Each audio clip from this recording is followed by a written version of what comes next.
packed. Well, from fresh fruit to dairy and meat products, farmers markets are very busy this time of year. So registered nutritionist Andrea Hallwagner is here. She's going to give us some simple tips for enjoying the best local farmers market produce this summer, because it can be so overwhelming because everything is in season. Honestly, on the weekend, yes, the dietitian and foodie in me was just going berserk with all the excitement at the farmers market. And there's so many colors and so many things to choose from. And basically, I guess the big question is, so what should we buy? What should we focus on, Andrea? You know what? Anything local. All that you see in front of me here is all Alberta, BC, local grown, awesome produce. And you can't go wrong. All fruits and vegetables are great.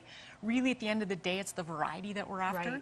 Rather than just eating carrots and peppers, let's say, just let your senses and whatever's fresh and seasonal really dictate what your menu is going to look like. And guide you. You often talk about having a rainbow of colors when it comes to what you're picking. So what did you find? You went there on the weekend, you said, and you brought in some stuff. What do you like? And the reason I love the farmers market, I'm finding that the grocery stores, even though that they're saying, hey, we support local, I go in and then there's like 2 items. Yeah, it's not. And then there's a lot of stuff from the U.S., which is fine. But right now, we've got such amazing things. All of this is locally grown.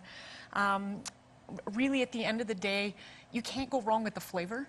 And so whether you're buying like a brand new carrot, or we did steamed potatoes on the weekend with some fresh dill, just boiled potatoes, plain, a little bit of butter, sour cream, dill, awesome. Awesome. Okay, what do you have down here on the very far left here? Well, I wanted to bring in a couple of new ideas on what you might think of doing with some of today's awesome, great cherries that are in season. So this is a chia pudding, which is quite trendy.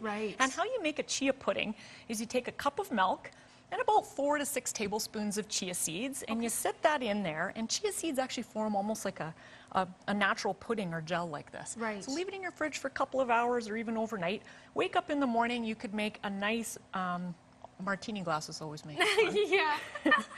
All I added was a little bit of honey, some vanilla, and then top it with your cherries.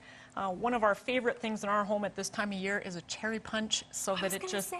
So it takes all the pits out really quickly? You bet. A lot of the cherry punches are just single. This one's a nice, you can do 6 at a time. Cool. Awesome. Okay, so again, this is what you picked up, but you also want to talk about when you are cooking, and you often talk about taking your vegetables and having your vegetables guide your meal prep, right? You bet. Often people will say, hey, what are we thinking about for dinner today or this week? And they'll let the protein, such as steak or salmon or tofu, drive the menu. And my preference is people let the vegetable drive the menu. Okay, why? For a couple reasons. And one is so that you're really utilizing the best of what summer has to offer, because we know we need to eat more of these things. And secondly, from a food waste perspective, which is a really important environmental piece, and so that you're not throwing out all these gorgeous things out of your fridge, really look at what needs to be used first. So in my fridge, obviously your potatoes and your colored beets, carrots, corn last a little bit longer than, let's say, your leafier greens, your tomatoes. I'm going to need to move through those a little bit faster. Okay, cooking. You say when it comes to cooking those veggies, it's so simple and pretty quick too, right? Your standbys are these 3 I would challenge people to grill any vegetable. Yeah. I've yet to have one fail. They're all awesome. And when you grill and you roast a vegetable, it brings out the natural sweetness. Yes. And so I had company over recently. We roasted beets just in some tin foil. We put a little salt, pepper, olive oil, and they said, what did you put on these beets?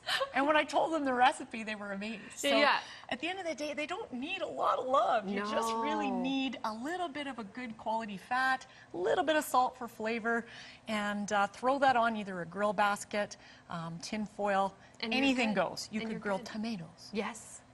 Potatoes, carrots, kohlrabi if you've never tried it.